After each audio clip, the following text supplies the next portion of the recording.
Gran Turismo 3 released in April 2001. That's 1 year after I was born. It's always fun going back to these older games because, like, yeah, the graphics aren't as good and they don't play as well, and honestly, the quality of life is pretty garbage, but like the vision is so good and you can tell that they were really enthusiastic about what they were making. I'm gonna be quiet for a second. Just watch this.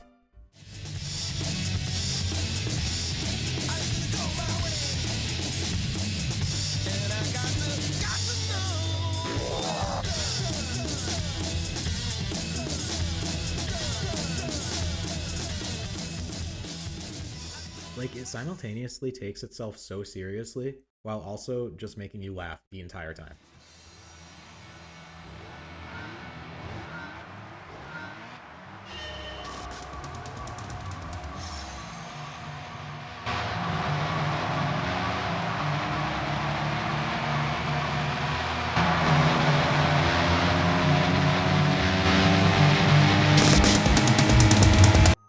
Gran Turismo and other console racers, primarily Forza, have always been on that line of being like simulator and arcade, especially as you go back in time. Like, this game is definitely arcadey, but it's also like one of the best racing simulators that the average person could get their hands on.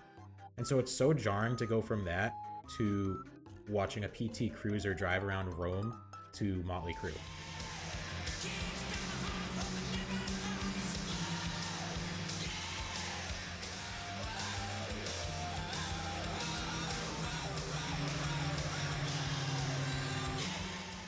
Or when you load into a race and it just starts playing the Snoop Dogg song that was made specifically for this game.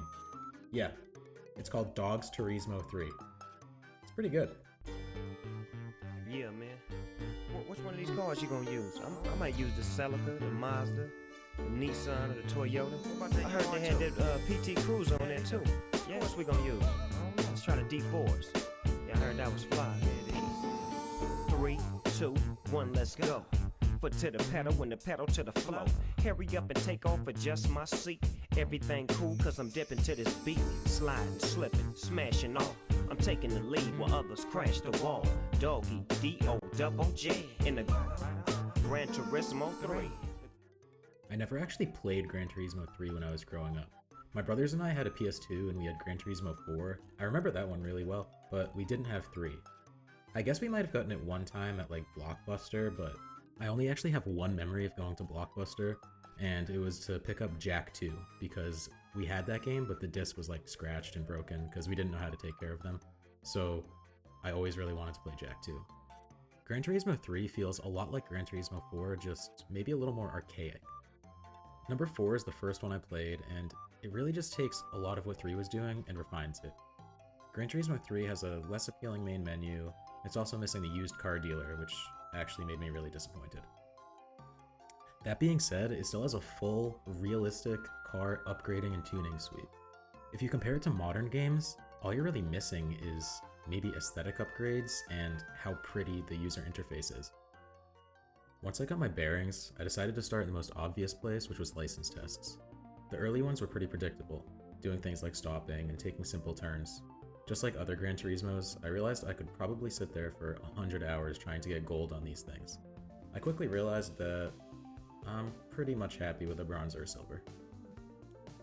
I realized that for this kind of game, it was probably best to set myself a goal. Otherwise, I could probably just keep playing and trying to collect every single car. So I decided to imagine myself as an actual driver, trying to work their way up into being a professional. I would start as a total beginner, with the ultimate goal being to own an actual race car and be able to compete in the big leagues. The first car I got was a first generation NA Mazda Miata.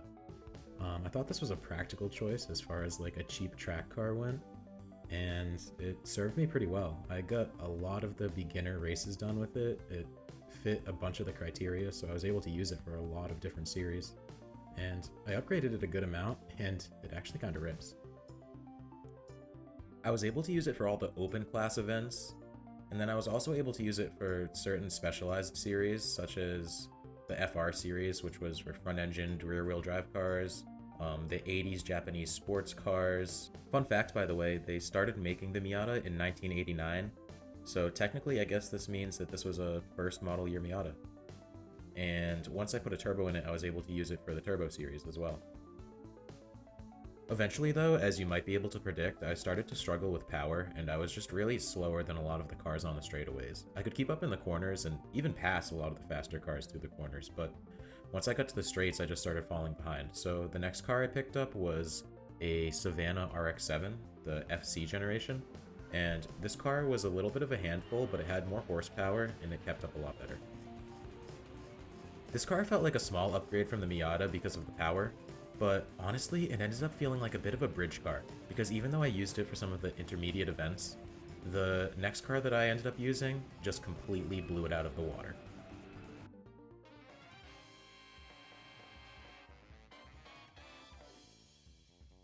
Let me introduce the Nissan Skyline R32 GTR Nismo S-Tune. I knew this car was going to be a different breed as soon as I saw the AutoZone stickers on the side.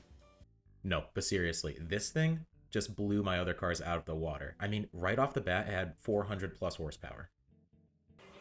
The first race I did with this car, I was so excited, because not only did it look cool, it actually performed so well. Unlike my RX-7, which was understeering into corners and then oversteering out of them, this thing just was such a pleasure to drive. And that was before I even did any modifications.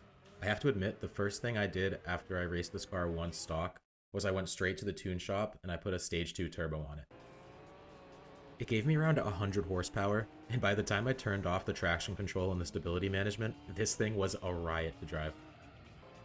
The thing was diving into corners and power sliding out of them in the most fun possible way. I was having fun before this, but once I got this car, it really felt like the magic was happening finally, and I was just having so much fun.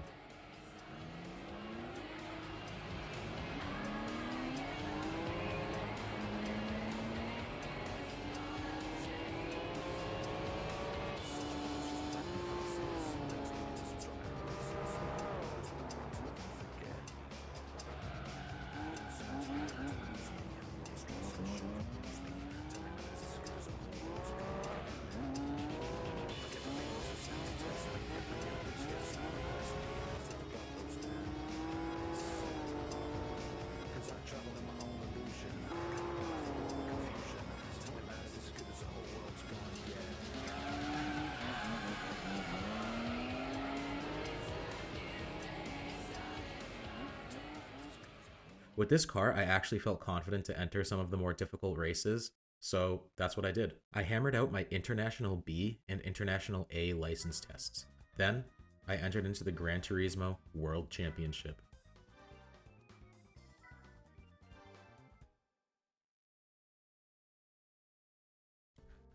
I can't lie, I got nervous lining up next to some of the real race cars for the first time.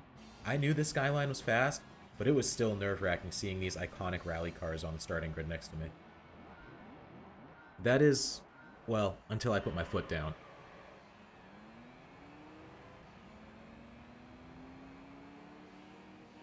I knew this car was fast, but I didn't know it was that fast.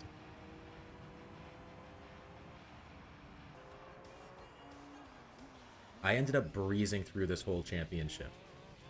The only race where I got choked up at all was at Seattle Circuit. Amidst all the close quarters combat racing that was going on, I accidentally drove straight into the pits instead of going to the back straight.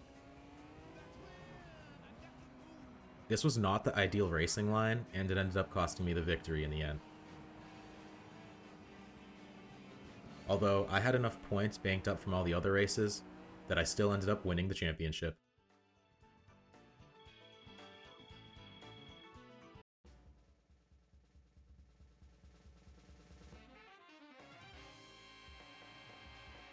With by far the most credits I've had up to this point, and a new Celica as the cherry on top, I realized I was ready to take this car into the big leagues.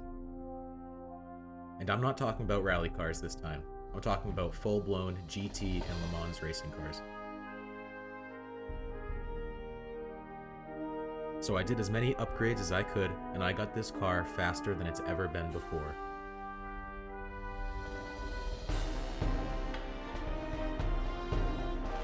and then I made sure to go and get a car wash and an oil change.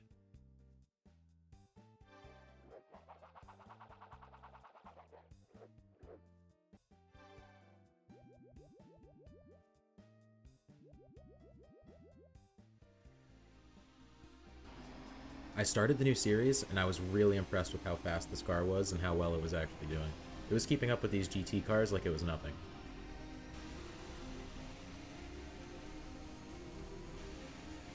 By the last lap, I had a massive lead, and the only issue I could see was that my tires were getting a bit overheated and worn out. This didn't stop me from winning the race though, so I wasn't really too worried about it. I cruised through all of the first 5 races just like this. I felt like nothing could stop me.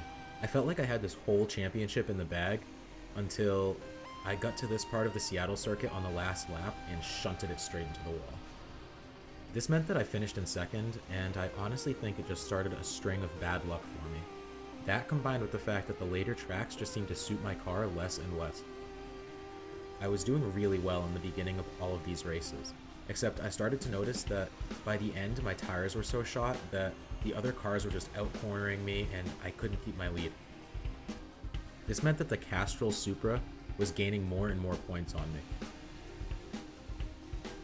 At this point, I was an hour into doing this championship and I was so invested, I started trying really hard.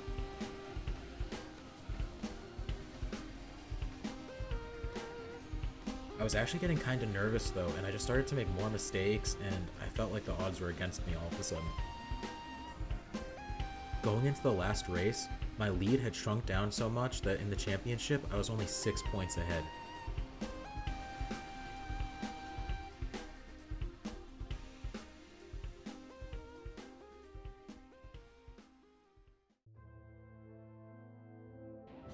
I tried my best to lock in for this last race because at this point, like, I just wanted to win so bad. I had been driving for a long time, and man, I just wanted to win this championship with this car. That's all I wanted. I bombed into the first corner a bit too aggressively, and the AI immediately took advantage of it, and it just felt like it set a bad precedent. That, paired with the fact that this track, in particular, felt like it was suited the least to my car. Once I got a bit further into the race, I started to realize that I didn't think I was going to be able to win this. The other cars were keeping up so easily and passing me.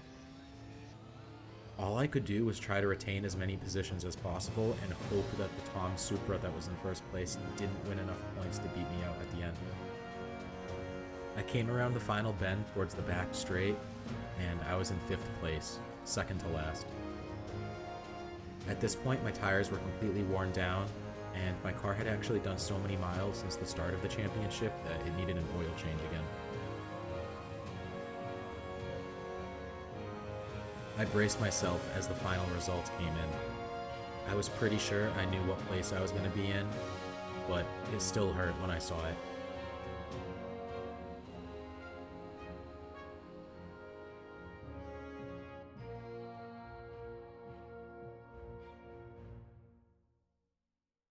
Yeah, it kinda sucked to lose, but then I remembered that I started all of this in a little 120 horsepower Mazda Miata, and I had worked my way up to this 800 horsepower beast of a GTR, and I was beating Japanese GT cars with it. I didn't win the championship, but I still won half the races. And the fact that I was so invested, that was a win. Maybe not for me, but it was a win for Polyphony. And the fact that in 2001, a year after I was born, they were able to make a racing game that still gets someone so invested that they can have this much fun.